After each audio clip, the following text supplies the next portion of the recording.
हमें लगता है कि हम अच्छे आचरण करते हैं, दुख क्यों मिलता है। हमारे बहुत जन्मों के कर्म हमारे संचित हैं। जब तक हम भगवद अर्पित कर्म नहीं करेंगे, भगवान नाम जप नहीं करेंगे, भगवद आश्रय नहीं लेंगे, तब तक उन कर्मों का नाश तुम्हारे शुभ कर्मों से नहीं होगा। शुभ कर्म और अशुभ कर्म दोनों का अलग अलग भोग प्राप्त होगा, जिसे सुख और दुख कहते हैं। एकमात्र भगवत समर्पित कर्म और भगवत स्मरण इतनी सामर्थ्य है कि आपके सब पहाड़ के पहाड़ जैसे शुभ अशुभ कर्मों को विध्वंस करके महासुख प्रदान करेंगे। जब तक शुभ अशुभ कर्म रहेंगे तब तक आपका जन्म मरण होता रहेगा, आपको दुख सुख की प्राप्ति होती रहेगी। जैसे किसी किसी को भ्रम होता है कि गर्भस्थ शिशु या बाह्य प्रकट हुआ या अभी बाल्यावस्था को है या किशोर अवस्था को है, इस जन्म में तो कोई पाप नहीं हुए, फिर वो क्यों मर जाता है या फिर वो क्यों असाध्य रोगों से ग्रसित हो जाता है। जीव पुरातन है, भगवान का अंश, और उसी ने जिन जिन शरीरों को धारण करके जैसे जैसे कर्म किए हैं वैसा वैसा उसको परिणाम भोगना पड़ता है। पहली बार थोड़ी मनुष्य बना है, शास्त्रों बार बन चुका होगा। जैसे प्रश्न उठता है कि 84 लाख योनियों में एक योनि है जिसमें कर्म नवीन किया जा सकता है, तो अभी तो मनुष्य योनि में आया, पीछे क्या ऐसे कर्म किए। तो आप जानते हैं ये कितने करोड़ बार मनुष्य बन चुका है?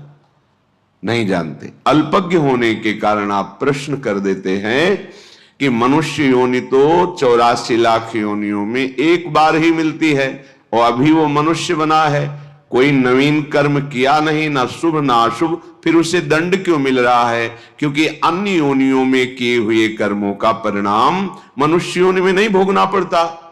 जैसे पशु है, पक्षी है, वो तो प्रारब्ध के अधीन होता है, नवीन कर्म कर ही नहीं सकता। फिर ये परिणाम किसका भोग रहा है? जो अभी अभी नवीन अवस्था को प्राप्त हुआ है मनुष्य शरीर में।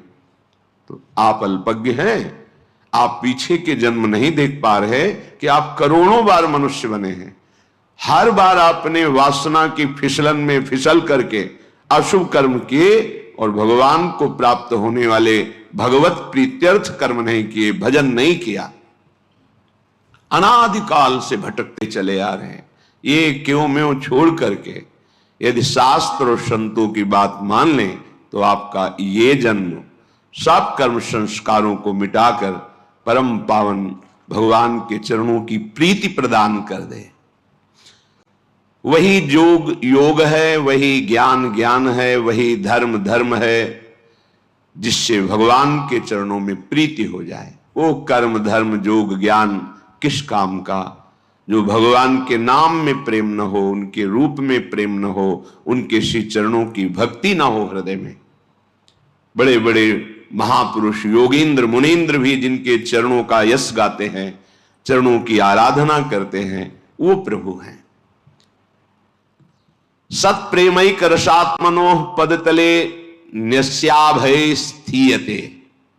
जिसने श्री श्यामा श्याम के चरणों में अपने शीश को झुका दिया, समर्पित कर दिया, अब उसे कहीं भी कोई भी भय परास्त नहीं कर सकता, श्रीपाद कह रहे हैं। क्योंकि ऐसा सच्चिदानंद में निर्भय पद उसके हृदय में प्रकट होता है।